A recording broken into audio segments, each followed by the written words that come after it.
Welcome to Better Daily Life, where we are moving forward 1% better every single day. Download the app and supercharge your journey at betterdaily.life. Now it's time to ditch facts and get facts with your host and my dad, Alex Van Houten.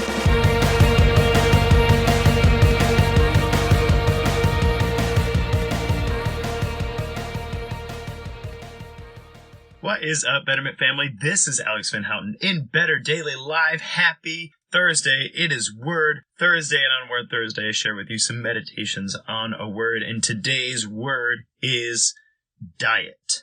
I'm very excited to share this word with you today. Good morning, Katie. Good to see you this morning. So, the word diet. The word diet, we have to start today, and we have to go way back to understand the implications of this word. So today, oftentimes the word diet is actually used as a verb. The more modern definition of diet sounds something like a temporary way of eating in order to achieve a particular goal. Maybe medical goal, maybe physical goal. There might be a few different reasons you might diet. But diet was not always a verb. Diet actually originated as a noun. It comes from the 12th century French, which actually meant regular food. On this show and in our circles here in the Betterment family, you'll hear me say the words default diet. And that's more the use of the 12th century French. Default meaning how I normally eat, what I normally eat. And I like to use that term in reference to when people are like, what do you think about cheat meals, Alex? Or what do you think about, can I really never have carrot cake again? Or whatever that is when I'm trying to move in my 1% better journey.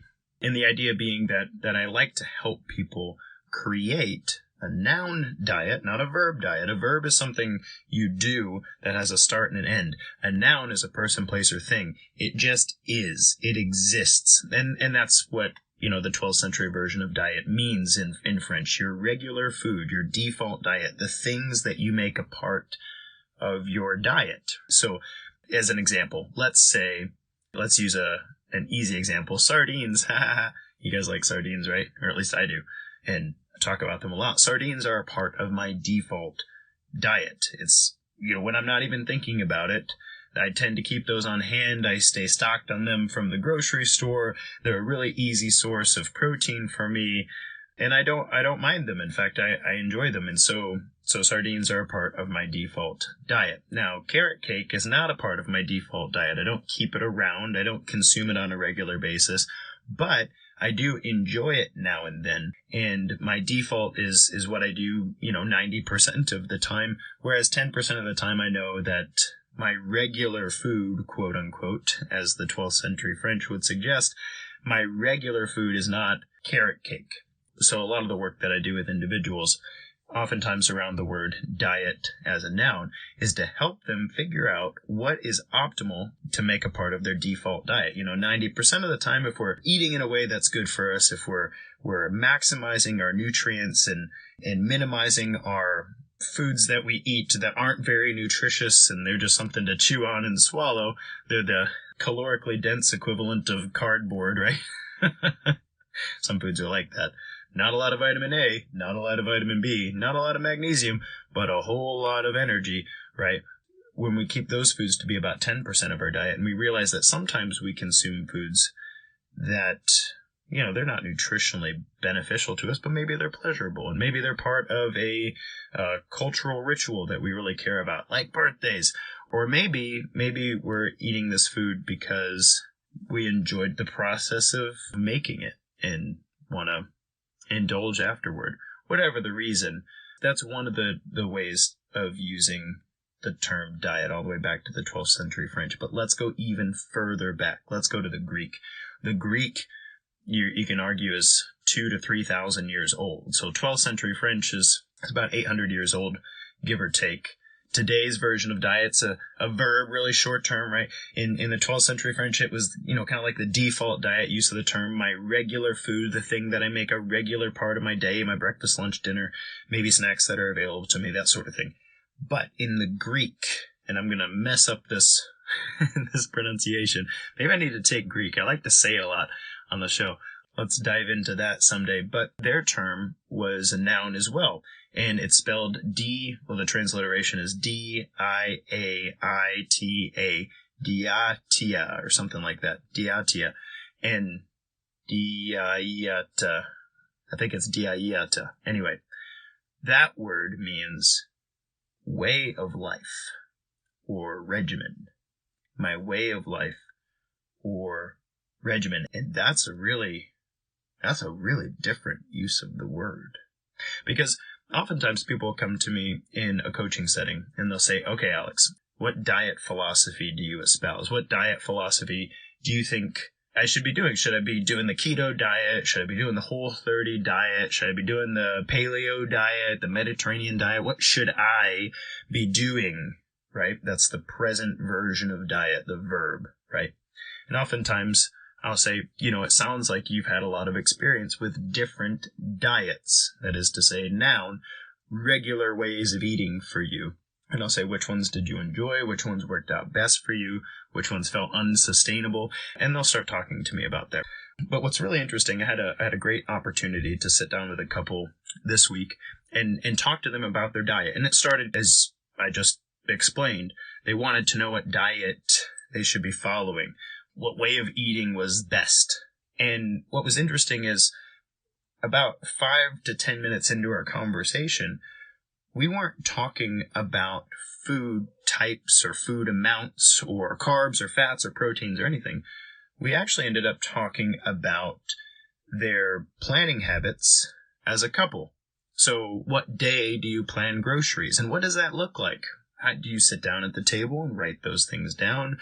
Does one of you enjoy looking up recipes? Who kind of brainstorms things and says, hey, does this sound good? Do you want to eat this on Thursday? No, and what was crazy is that we actually ended up talking about scheduling and calendars and who does the grocery shopping and who's the better cook. And we got into the nitty-gritty of their way of life, not just what foods we are going to eat right now, not just what foods are we going to make a part of our life overall, but how are we living our life such that the foods that we make a part of our life and the foods that we're going to be eating here are good for us, are building the temple well, are nutritious, are helping us to overcome physical ailments and decrease our body fat and improve our musculature and to support our metabolism. And I love this way of looking at the word diet, because the word diet, today we think of it as this temporary thing. And I say we, I know I'm kind of preaching to the choir here, but this really matters in the Betterment family. When we're talking about moving forward on our journey, 1% better every day, we fundamentally think of diets differently than most of the rest of the fitness industry. A diet is not something, at the very least, it's not something that you temporarily do. At the very least, it's a way that you feed yourself on a regular basis. But even further back than that, since we eat food so often, it's something you're going to do even more often than you sleep, probably even more often than you talk to your loved ones. It's a deep, deep part of your way of life. And I love this because people will ask me very often, what's the best diet? How do I do this? I'm like, well, look, there's a lot of science and there's a lot of advice in the world and there's a lot of different ways of looking at things, and people have different tastes and people have different genetic makeups and different microbiomes and different digestive tracts and all those things. There's so many things that go into diet, quote unquote. But if we recognize that the real question is, what does my way of life look like? And how do I make the most of that? How do I improve that? How do I make that better? How do I form my way of life, my dieta? That was probably closer. My dieta. How do I form my way of life in a way that's better for me? When you start asking questions like that, the whole diet world changes. in your heart and mind. Because a way of life is sustainable, progressive, improving, procedural, whereas the verb diet, you might as well replace that word with experiment. Should I do the keto experiment? Should I do the paleo experiment? Should I do the whatever experiment? An experiment is something that starts and is rigid and strict, and then you gather data and then ends. And then you go on with your life with whatever conclusions you could have drawn from that experiment. Many people today use the word diet in the way that they should use the word experiment instead. So, the word diet. Here in the Betterment family, at the very least, we're talking about the French use of it in the 12th century, meaning our regular food, our default, the way we eat when we're not thinking about it, right? What foods are available to us and the habits that we've created and accumulated over time, those are diet. But I encourage you to get a little deeper than that. And I encourage you to go all the way back to the Greek. And instead, when you start thinking about changes you need to make to your diet, quote unquote, instead, let's be looking at your way of life. What are improvements that you can make to your way of life? I'm going to give you an example, and then I'll stop talking here. I'm working with a young lady right now who, when we first started working together, she was dealing with a lot of binging and purging. Binging, if you're not familiar, is that it's the behavior where you restrict yourself from things you enjoy eating, and maybe even restrict the amounts of the foods that you eat. So you're not eating very much at all, and you're not eating things you enjoy at all. And then maybe you do that for some weeks, maybe you do that for some days, whatever, maybe you do it for months, whatever.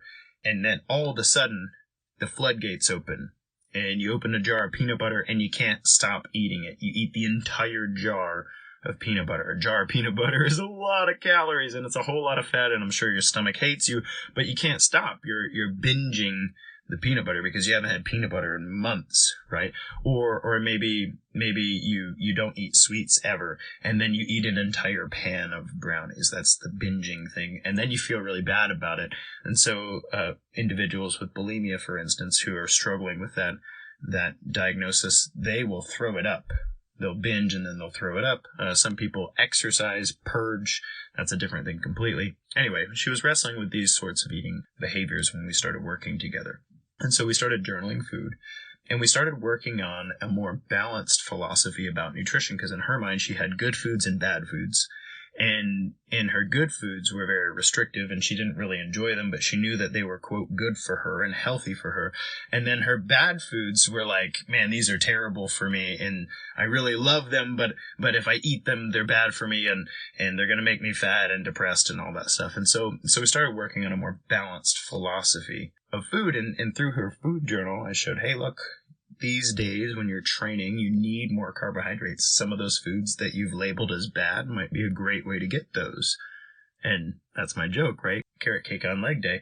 But that really mattered to her, to know, hey, if I'm working big, large back muscles, or if I'm working big, large leg muscles and back muscles and all that stuff, that going out to ice cream with my friends is not a bad thing. I don't need to feel guilty about that. In fact, it's kind of helping my training and helping my recovery. And so her food journal started to become more balanced. She was getting enough protein. She wasn't feeling hungry at strange times, so she didn't have to be restrictive. And she was incorporating the treats, the 10% of the time that we eat that isn't about our health and fitness, just about enjoyment and pleasure, and that she was getting that in her day. And fast forward a couple months later, her performance, her strength, her endurance have improved. She's dropped about 12 pounds of fat in that short period of time, and increased her muscle tissue. She feels better. She's got more energy. And I asked her, because we did all of her measures recently, I asked her, how's it going? Do you feel like this is sustainable? And she said, I have a much healthier relationship with food right now than I ever have in my entire life. And what's cool about it is I'm seeing progress. I'm seeing results. I'm getting healthier and more athletic, and I'm liking the way I look and the way my clothes fit. And that is the difference between diet as a verb and dieta, which is the Greek version. Diet as a way of life. And my encouragement to you is if you're on the left end of the spectrum with all of the verb diet going on, that you start looking at your way of life and seeing how you might improve that rather than running another experiment on yourself. If you need some help with that, you know where to find me. Guys, this has been Alex Van Houten in Better Daily Live. Thank you for joining me for Word Thursday. Let's get on that way of life stuff, shall we? Until next time, guys, it's just 1%. You got this.